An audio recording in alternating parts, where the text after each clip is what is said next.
पूरे ऑफिस तोड़ ताड़ दिया, ऐसे गोली चला दिया। आप किसको हमला करने आ गए? यहाँ हमारे घर पे किसको कर रहे हैं? चारों ओर से गोली चल रहा था, उस समय कहाँ थे आप लोग? आते तब पूछते कि आपको कैसा लग रहा है। कौन हो सकता है इसके पीछे?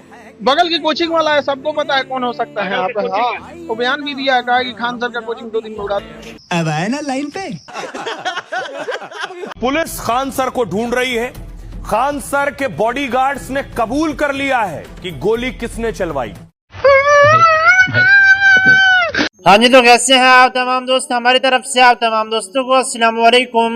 दोस्तों, जब से इंडिया पाकिस्तान की जंग हुई है तब से इंडिया वाले पागल हो चुके हैं। पाकिस्तानियों ने इनका ऐसे सॉफ्टवेयर अपडेट किया है कि अपना सीनी तवज्जुन खो चुके हैं। ये कभी पाकिस्तानियों के खिलाफ हो जाते हैं तो कभी अपने ही लोगों के खिलाफ बोलना शुरू कर देते हैं। सबसे अच्छे झूठ बोलते हैं, पॉपुलैरिटी के चलते अपना जो है बवाही लूट रहा है। ऐसा कोई बात नहीं है, आप उसको पता कर लीजिए, आप ऑनलाइन फीस चेक कर लीजिए कि सबसे ज्यादा फी उसी का है। यहाँ जो है ना, यहाँ 5500 6000 मात्र सर का फी है। अभी दरोगा का मात्र ऑनलाइन 3000 फी है, उसी में कंटेंट देना है, उसके बाद सारा स्टाफ है, उसका बिजली बिल है। दलाल दलाल।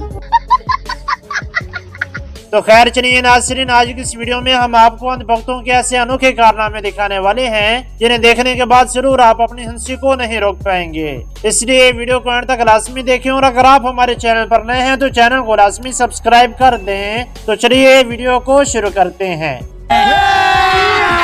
अभी मजा आएगा ना भिड़ो। नाज़रीन, सबसे पहले इस मोटरवासी को देखें, ये मोदी की चमचागिरी कर रहा होता है, लेकिन इसका प्रोग्राम तो शुरू होने से पहले ही बढ़ जाता है। राजकुमार भाटी जी, आपसे पूछता हूं कि आपको लगता है ये संकट की वजह नरेंद्र मोदी है या फिर ईरान और अमेरिका और इजराइल का युद्ध? चलो भाई देखो अब मैं क्या करता है। नहीं, युद्ध की वजह से संकट पैदा हुआ, लेकिन माननीय मोदी जी की वजह से वो आउट ऑफ कंट्रोल हुआ। हम आपके टीवी पर डिबेट कर रहे थे, आपके शो में भी आ रहे थे। 29 अप्रैल को पश्चिम बंगाल में मतदान था, 5 राज्यों में मतदान था। बीजेपी के प्रवक्ता चिल्ला चिल्ला के हमसे कहते थे क्या पाकिस्तान में इतने रेट बढ़ गए, बांग्लादेश में इतने बढ़ गए, अमेरिका में इतने बढ़ गए, इंग्लैंड में इतने बढ़ गए। हमारे मोदी जी ने 1 रुपया भी नहीं बढ़ाया। हमारे मोदी जी नहीं बढ़ाएंगे पैसा, हमारे मोदी जी कंट्रोल कर लेंगे। और चुनाव खत्म होते ही मोदी जी ने गैस के दाम दुगने कर दिए, गैस के दाम। और यार कहते हैं जब किस्मत खराब हो तो फिर मुसीबत कहीं से भी टपक पड़ती है। गोदी मीडिया वाले इसको फूलों के हार पहना रहे थे, लेकिन अब फूलों के बजाय जूतों के हार पहनाना शुरू कर दिए। बताए अंजना कि तुम्हारा बच्चा जिस स्कूल में पढ़ाई करता है, प्रधानमंत्री के आवास से बड़ा बंगला है। जितना में प्रधानमंत्री के घर है ना, उससे बड़ा स्कूल है उसका। और जमीन कितना मिला? 1 रुपया में। बताओ, शिक्षा माफिया हम लोग की ये लोग। 1 रुपया में इन बच्चों को हजमोला न मिले आजकल। 1 रुपया का आजकल क्या वैल्यू? भिखारियों खुश नहीं हो रहा है।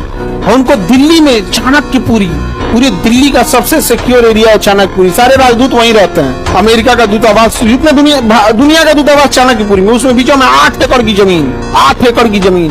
उस जमीन को बेचने जाइएगा तो 15,000 करोड़ में बिकेगा। कितना में बिका है? 1 रुपया में। बताओ अंजना। यार हम लोग तो अंजना से पढ़ाई करेंगे, क्योंकि हम लोग टीचर तो 2 कौड़ी के हैं। अरे बाप रे, ये तो धोती खोल रहा है। देखो अंजना, मेहनत की कमाई में ये कॉन्फिडेंस होता है कि नाम लेके कह रहे हैं अंजना तुम गलत करती हो। और दलाली की कमाई की खराबी है अंजना, तुम नाम नहीं ले सकती हो टीचरों का, घुमा के कह सकती है। यूट्यूब वाले टीचर बोलो ना तनी नाम लेके। दलाली की कमाई में कॉन्फिडेंस नहीं आएगा यहाँ पे। मेहनत और पसीने की कमाई है, नाम लेके कहते हैं अंजना तुम बेवकूफी करती है। करेगी टीचर लोग पैसे लेते हैं। अगर टीचर गलत है, पैसा गलत ले रहा है, उसमें से 18% सरकार क्यों ले रही है जीएसटी? यानी गलत में भागीदारी आप भी हैं। अरे हाँ भाई हाँ। अरे बाप वाह, खाली हम ही खराब। जब ये बच्चे खराब हैं और टीचर गलत कर रहा है तो इनके जीएसटी का 18 पर आप मना कर देंगे कि गलत काम में हम भाग नहीं लेते। अंजना तुम कौन चैलेंज करते? तुम अपने बच्चा को पढ़ाओ, तुम्हारा बच्चा फेल ना हो जाए तो तुम कहना।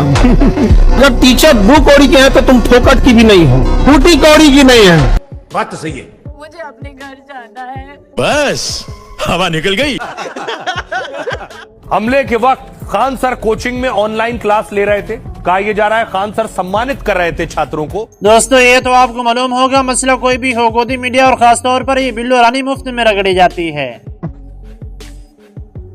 तो देखिए अंजना जी, हम आपको एक सॉरी गलती से जी बोल दिए थे, गलती से। और अभी तो रुको, क्लाइमैक्स अभी बाकी है। सुनो अंजना, यहाँ पर इस वर्ग के मुंह वाले की हालत देखें। इंटरव्यू देने वाले को फंसाने की कोशिश कर रहा होता है, लेकिन आगे से वो इसकी धोती खोल देता है। राम मनोहर लोहिया जी को तो मानते हैं। राम मनोहर लोहिया खुद लिखते हैं कि नेहरू जी का प्रधानमंत्री बनने का जो निर्णय था वह गलत था और जवाहरलाल नेहरू के अंदर इतनी ईर्ष्या थी कि वो दूसरे व्यक्ति को बर्दाश्त नहीं करते। वो लोहिया को तो मानते हो ना। आपका रुख करता हूँ पाटिल साहब। अब गर्दा उड़ेगा भैया। आज मुझे बहुत ज्ञान प्राप्त हुआ। इतने कई किताब पढ़ के इतना ज्ञान मिलता। सुधांशु जी ने जो हमें ज्ञान दिया कि अगर देश में महंगाई है, सिलेंडर महंगे बिक रहे हैं, पेट्रोल डीजल महंगे, उसके लिए केजरीवाल जी जिम्मेदार। अगर जमाखोरी हो रही है तो उसके लिए अखिलेश यादव। कानून व्यवस्था अगर खराब है कहीं तो उसके लिए ममता बनर्जी जिम्मेदार। अगर देश में बेरोजगारी है तो उसके लिए नेहरू जी जिम्मेदार। मोदी जी को आलू छीनने के लिए प्रधानमंत्री बनाया गया, बढ़िया से आलू छीन रहे हैं। ये हमारा ज्ञान प्राप्त हुआ। आपको लग रहा है मोदी जी किसी बात के लिए जिम्मेदार नहीं है, वो गैर जिम्मेदार है बिल्कुल पूरी तरह। सबसे बड़े जिम्मेदार नेहरू जी हैं भारत के इतिहास में। जो कुछ गलत हो जाए नेहरू जी जिम्मेदार। ये बढ़िया। अब से रहे हैं इस पाकिस्तानी भाई की बातें सुने। इस मोटरवासी का कैसे सॉफ्टवेयर अपडेट करता है। याद है बंदा हिंदुओं के कालिया चढ़िया च बह गए, बड़ा जज्बाती होया सी, मुसलमानों को कोसदा हुंदा सी। पाकिस्तान में जाने वाले दरियावां दे विच जहर मिला दो, पाकिस्तानियों को मार के एक जगह ते नप दे, उन्हां दा तेल बनाओ। की निकली औकात लै दे के इन्ने उठा के रखन दे बावजूद भी किते गलती नाल जज्बाती हो के ना आपदे आप नूं अव्वल दर्जे दा शहरी समझ गए। हिंदुओं दी हुकूमत ते तनकीद कीती ते अजकल उत्ते फैसल खान होया है। रगड़ लैन अगले दिन पर रात इहदी काली पिछी उन्हें रगड़ के चिट्टी कर छड़ी। कुत्ता हुण लभदा नहीं उत्ते बेशर्म। होर झूठ ले मन। तैनूं की लग्या सी तू बहुत अकलमंद है। साडे बजुर्ग बेवकूफ सी जेहड़े छड़ छुड़ के ना सूरां नूं आपदे मुल्क च आ गए कि जान छड़ाओ ना पुलिसां नूं। तू उन्हां नाल ज्यादा अकलमंद। फटे दे हीटां मार के ओवर एक्टिंग की दुकान दा बहुत हुण ते भजदे नूं किकर भी नहीं नजर आ रहा ते बेशर्म खबीस।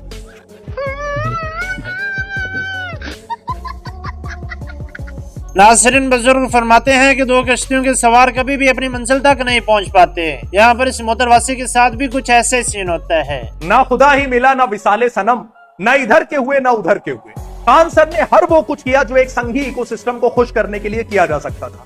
कभी माथे पर भस्म लगाकर खुद को शिव भक्त बताते हुए नजर आए, कभी रक्षाबंधन पर राखी बंधवाकर वर्ल्ड रिकॉर्ड बनाते हुए नजर आए, तो कभी भारत माता की फोटो के सामने झुकते हुए नजर आए। लेकिन अपनी असली मजहबी पहचान को दूर कहीं पीछे छोड़ दिया। शायद उनको अपना नाम बताने से हिचक हो रही थी। इतने बड़े ऑनलाइन टीचर होने के बावजूद आप कभी भी उनकी ईद पर एक फोटो तक नहीं दिखा सकते हैं। शायद उनको शर्म आ रही थी अपनी मजहबी पहचान से। राइट विंग एक्टिविस्ट को खुश करने के लिए उन्होंने ऐसे ऐसे बयान दिए कि राइट विंग एक्टिविस्ट भी शर्मा जाए। कश्मीर से लेकर फिलिस्तीन से लेकर पाकिस्तान तक उन्होंने जो राय रखी वो आप सब लोग जानते होंगे। मुसलमानों को कभी पंचर साटने वाला, कभी 19-20 बच्चे पैदा करने वाला बताया। मुसलमानों पर जुल्म होते रहे, चाहे बिहार हो या उत्तर प्रदेश लिंचिंग होती रही। मुसलमानों के खिलाफ कानून का दुरुपयोग होता रहा, लेकिन कभी भी खान सर के मुंह से एक लफ्ज नहीं निकला। शायद इसलिए क्योंकि उनको पता था कि इस संघीय इकोसिस्टम में अगर उनकी असली पहचान सामने आई कि वो एक मुसलमान है और उसके बाद अगर वो मुसलमानों के हक में बोले तो शायद उनकी पॉपुलैरिटी, उनका ये पैसा, उनका ये चार्म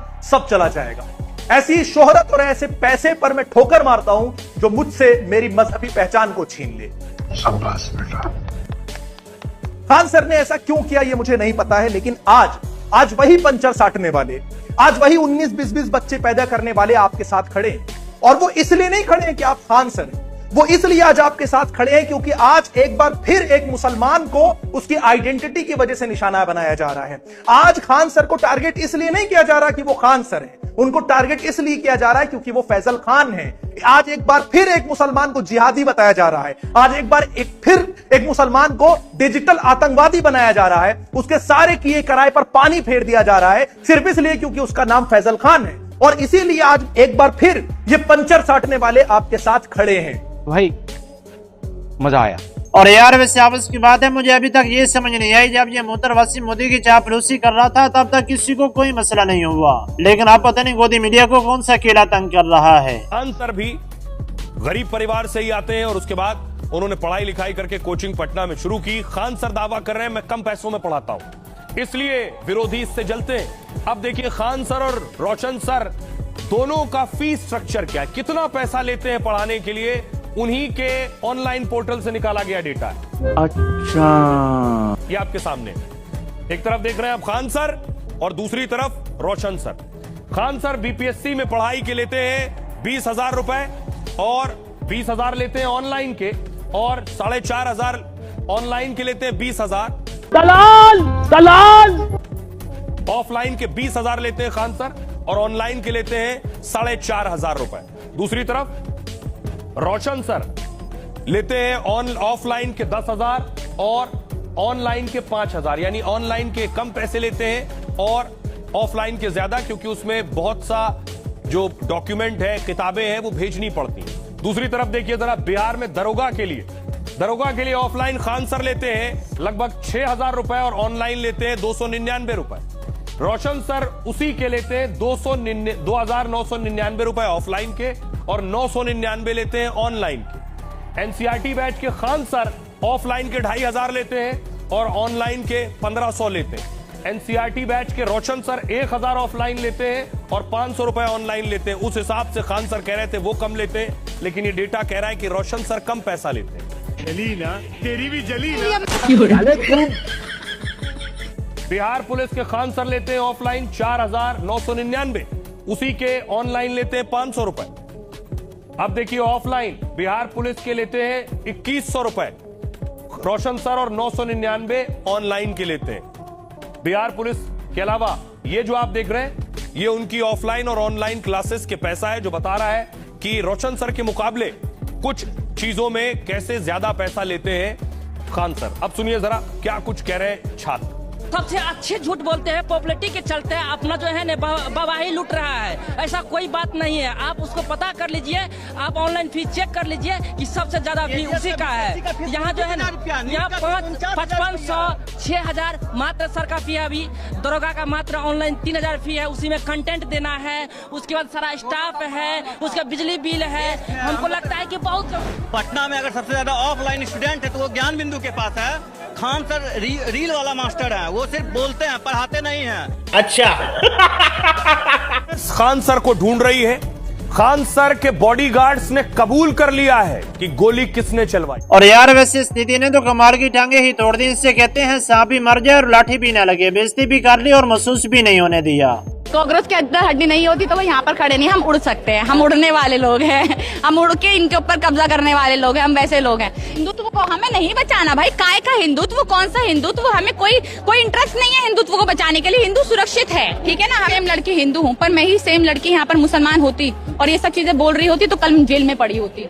तो इस देश में नाम होने से फर्क पड़ता है। ये राजनीति, इनकी मीडिया सिर्फ एक ही नाम से चल रही है, उसी से पकड़े हैं ये लोग, सिर्फ मुसलमान, सिर्फ पाकिस्तान। उसके अलावा इनके पास कुछ बचा ही नहीं है। हर दो दूसरी बात में मुसलमान नाम होगा, पाकिस्तानी नाम होगा, बांग्लादेश होगा, क्योंकि इनका जो है ना, ये शुरू भी वहीं होते हैं और ये खत्म भी वहीं हो जाते हैं।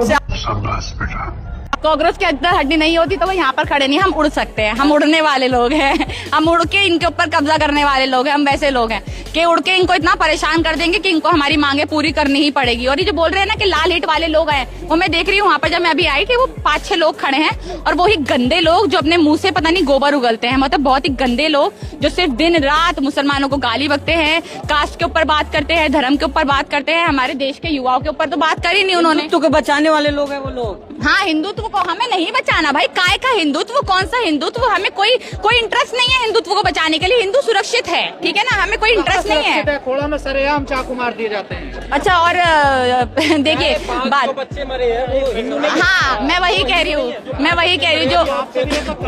जो पेपर लीक नहीं, वो सही है, सवाल पूछना चाहिए ऐसा। देखिए, अगर बात रही कि हाँ चाकू मार दिया गया, तो जितने भी हम जिनको कॉकरोच बोला गया, हम सब भाई हिंदू ही हैं, ठीक है। बहुत ही देश में मुसलमान है ही कितने, है ना। देश के सारे युवा जिनको बोला गया है वो सब हिंदू ही तो हैं। और जितने वो 5 बच्चों को मार दिया गया है वो सब हिंदू हैं। मैं ऐसे कितने केस दिखा दूं, हर रोज जो केस आया, वो कितने ही लोग हैं जो यहाँ पर मुसलमानों को मारा जा रहा है, ठीक है ना। और कितने ही लोगों को जो मुसलमान मार रहे हैं, हिंदू को मार रहा है, तब बात नहीं होगी। और हमारे देश की मीडिया इस तरह से काम कर रहा है, ये दलाल मीडिया, कि जब भी कोई एक मुसलमान का नाम आता है तो नाम लेकर बोला जाता है, पर अगर कभी भी किसी और का नाम आता है जो नॉन मुस्लिम है, उसको नाम छुपा दिया जाता है, उसकी पहचान छुपा दी जाती है।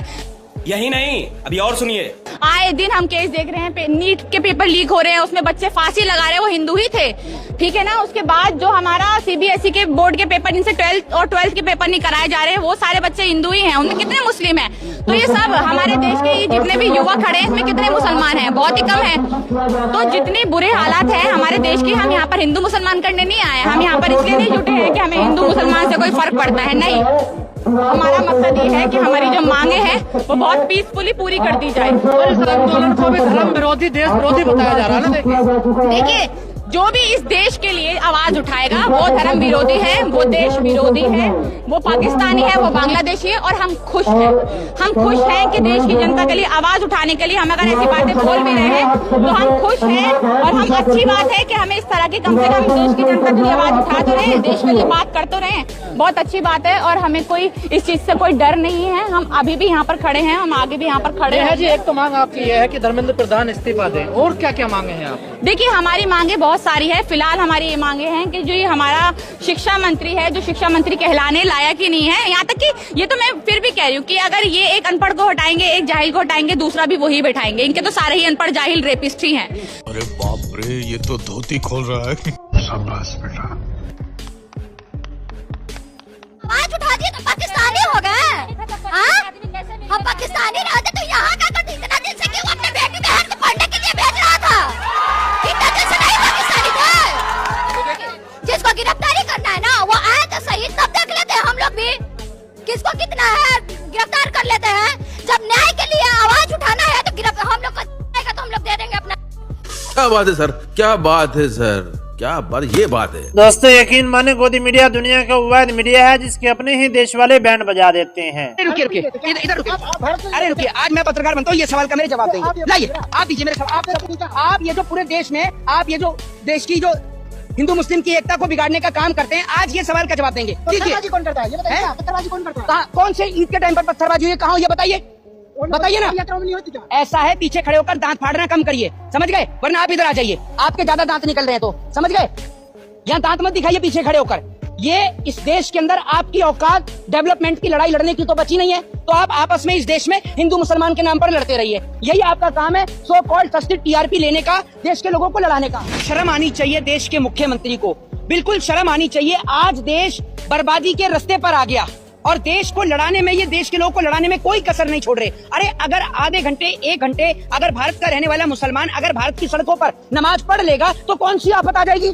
जिस तरीके से नेता मंत्रियों की रैली में 2-2, 3-3 घंटे के लिए रोड बंद हो जाता है, प्रधानमंत्री का काफिला निकलता है तो रोड बंद हो जाता है। अगर मुस्लिम भाई थोड़ी देर के लिए रोड पर नमाज पढ़ लेंगे तो क्या आफत आ जाएगी? और वो भी सिर्फ उन जगहों पर पढ़ रहे हैं जहाँ पर मस्जिदों में स्पेस नहीं है। गाँवों के अंदर जहाँ बड़े बड़े ईदगाह बने हुए हैं वहाँ पर कोई नहीं पढ़ता। जहाँ पर ईदगाह नहीं है वहाँ के लोग पढ़ते हैं क्योंकि वहाँ पर जगह नहीं होती है। जी, आपने मोदी जी की बात की। जी, मोदी जी का 56 इंच का सीना है। साले का खोपड़ी तोड़ साले का। मोदी जी का 56 इंच का सीना है। देशों में विदेशों में नाम हो रहा है मुसलमानों का। ऐसा है, मेरी बात, अरे मेरी बात सुन लीजिए। देश को चलाने के लिए दिमाग चाहिए होता है। 56 इंची का तो एलईडी टीवी भी आता है। वो सिर्फ मनोरंजन के काम आता है, ये याद रखिएगा। और प्रधानमंत्री आज मनोरंजन का विषय ही बन गए हैं। अगर मोदी जी विदेश यात्रा हो गई हो, मेलोडी की टॉपी पहुंच गई हो और तमाम चीजें आपकी हो गई हो, तो अब थोड़ा सा ध्यान इस देश की ओर भी दे लीजिए। आपकी सरकार के राज में नीट का पेपर लीक हो रहा है, आपकी सरकार के राज में पेट्रोल के दाम बढ़ रहे हैं, डीजल के दाम बढ़ रहे हैं, दूध पर पैसे बढ़ रहे हैं, उस पर आप एक बार भी चर्चा नहीं कर रहे। तो आप चाहते हैं कि सड़कों पर कब्जा करवा दें? भाई साहब, कौन सी सड़क पर कब्जा हो जाता है? कौन सी सड़क पर कब्जा हो रहा है ये तो मुझे आप बता दो। मतलब 30 मिनट 40 मिनट अगर नमाज पढ़ ली तो सड़क पर कब्जा हो गया। ऐसे तो प्रधानमंत्री का काफिला निकलता है, फिर तो रोड पर कब्जा हो जाता होगा। बताइए ना आप मुझे। माहौल खराब नहीं होता ना प्रधानमंत्री के काफिले से? ऐसा है, जो इतना आप बताते हो, जरा एक डेटा के हिसाब से बताओ कितनी, इतना देश 1947 में आजाद हुआ, 47 से लेकर विभिन्न पार्टियां, विभिन्न दल इस देश में आए। ये पत्रकार महोदय बताएंगे कि कितनी जंग हुआ नमाज पढ़ने के पीछे, जरा बताइए। एक मिनट, अरे रुकिए, इधर रुकिए। अरे रुकिए, आज मैं पत्रकार बनता हूँ, ये सवाल का मेरे जवाब देंगे। लाइए, आप दीजिए मेरे सवाल। आप ये जो पूरे देश में, आप ये जो देश की जो हिंदू मुस्लिम की एकता को बिगाड़ने का काम करते हैं, आज ये सवाल का जवाब देंगे। पत्थरबाजी कौन करता है? ये बताइए, पत्थरबाजी कौन करता है? कौन से ईद के टाइम पर पत्थरबाजी हुई, कहाँ हुई, ये बताइए, बताइए ना। ऐसा है, पीछे खड़े होकर दांत फाड़ना कम करिए, समझ गए? वरना आप इधर आ जाइए, आपके ज्यादा दांत निकल रहे हैं तो, समझ गए? यहाँ दांत मत दिखाइए पीछे खड़े होकर। ये इस देश के अंदर आपकी औकात डेवलपमेंट की लड़ाई लड़ने की तो बची नहीं है, तो आप आपस में इस देश में हिंदू मुसलमान के नाम पर लड़ते रहिए। यही आपका काम है, सो कॉल्ड सस्ती टीआरपी लेने का, देश के लोगों को लड़ाने का। आपने कहा कि मोदी जी के राज में पेपर लीक हो रहा था, मोदी जी आपने लेके क्या करे? सेंटर के बाहर बैठे रहे क्या? कौन? एक बात आप मुझे बताइए, सेंटर के बाहर बैठे रहेंगे, इतना तो कर सकते हैं कि शिक्षा मंत्री का इस्तीफा दे सकते हैं? इतना कर सकते हैं, नहीं कर सकते हैं? कितने पेपर लीक हुए मोदी सरकार के राज में? कितने पेपर लीक हुए? घर बनना बंद करो। कितने पेपर लीक हुए बताएंगे? बताइए। ये फंस गया सीएम, इसे पार्टी की मीटिंग समझ के फंस गया। मोदी जी के भक्तों का खुद का कच्चा लीक हुआ पड़ा है, वो तो उनसे सिल नहीं रहा, उसके तो छेद रुक नहीं रहे उनके, वो पेपर लीक के लिए रोक। एक बात आप मुझे बताइए, अगर जो ट्रेन जो पिछली सरकारें थी, अगर ट्रेन पटरी से उतरती थी तो पिछली सरकारें उतरवाती है? विमान दुर्घटना होती थी, पिछली सरकारें उतरवाती थी। क्या कार्रवाई हुई है? शिक्षा मंत्री का इस्तीफा हुआ? आप मुझे बताइए, ट्रेन पटरी से उतरी तो रेल मंत्री का इस्तीफा हुआ? बताइए। विमान दुर्घटना हुई, विमान मंत्री का इस्तीफा हुआ? बताइए। अरे जो पहले एक मिनट हाँ, क्या नाम था जिसने पेपर लीक किया? जो भी ऐसा हकलाइए कम, ऐसी मोदी वक्त तकलाते हैं। बताइए कौन है, कौन लोग है? जरा एनटीए का बयान नहीं सुना? किसका? एनटीए ने जो संसदीय समिति के सामने रखा है। हाँ, क्या बयान रखा है उसने? बताइए। नहीं, मेरे को तो पता है, आप बताइए। उन्होंने कहा कुछ सवाल लीक हुए हैं, पेपर लीक नहीं हुआ। ओहो, कुछ सवाल लीक हुए हैं, मतलब एक बात आप मुझे ये बताइए कि कुछ सवाल लीक हुए हैं, मतलब चाहे एक बात मुझे बताइए, एक व्यक्ति मरे चाहे 1000 व्यक्ति मरे, मौत तो मौत होती है ना? होती है नहीं होती है? मौसम तो ऐसा लग रहा है दिल गार्डन गार्डन हो रहा है, बहुत मजा आ रहा है यहाँ पे। नासिरन कहते हैं, नमूने अपनी हरकतों से पहचाने जाते हैं, अगर ना यकीन है तो ये जिंदा मिसाल आपके सामने है। संसद में एक परंपरा है कि किसी भी व्यक्ति का नाम यदि वह अपना उत्तर देने के लिए सदन में उपस्थित नहीं है अथवा उसका उत्तर नहीं है तो नाम लेकर नहीं बोला जाता। अच्छा, अब आपने जब अडानी जी कहा तो अडानी जी कोई कंपनी नहीं है, अडानी जी व्यक्ति हो गया। आप कहते अडानी इंटरप्राइजेज लिमिटेड। तो गया बेटे। नैतिक और दिमागी दिवालियापन पूरी भारतीय जनता पार्टी में दिख रहा है, तो उससे अछूते सुधांशु जी क्यों रहे? क्या अडानी घोटाले की जांच नहीं होनी चाहिए? ये हमारा पहला सवाल था। होनी चाहिए या नहीं होनी चाहिए? कौन जोर से बोलिए, होनी चाहिए कि नहीं होनी चाहिए? आएगा मजा खेल का। क्या एलआईसी का पैसा जो अडानियों की कंपनी में लगा वो लगातार गिरता रहा? इस पर सवाल पूछना चाहिए कि नहीं पूछना चाहिए? क्या एसबीआई व दूसरे बैंकों ने जो अडानी को 82,000 करोड़ रुपए दिए उस पर सवाल पूछना चाहिए या नहीं पूछना चाहिए? क्या यह पूछा जाना चाहिए कि नहीं चाहिए कि $8 बिलियन से जिस व्यक्ति की आमदनी $140 बिलियन हो गई, उसके बचाव में सारी सरकार उतरी पड़ी है, सांसद उतरे पड़े? अरे अपनी सरकार का बचाव करिए, अडानी के बचाव में कहां उतरे पड़े प्रभु? ये सवाल अगर सदन में चुने हुए सांसद नहीं पूछेंगे तो ये सवाल से बच के जा पाएंगे। अगर पार्लियामेंट नहीं सवाल पूछेगा तो कौन पूछेगा? खत्म। कैसे भी करके निकाल मेरे भाई, मैं फंस गया हूं।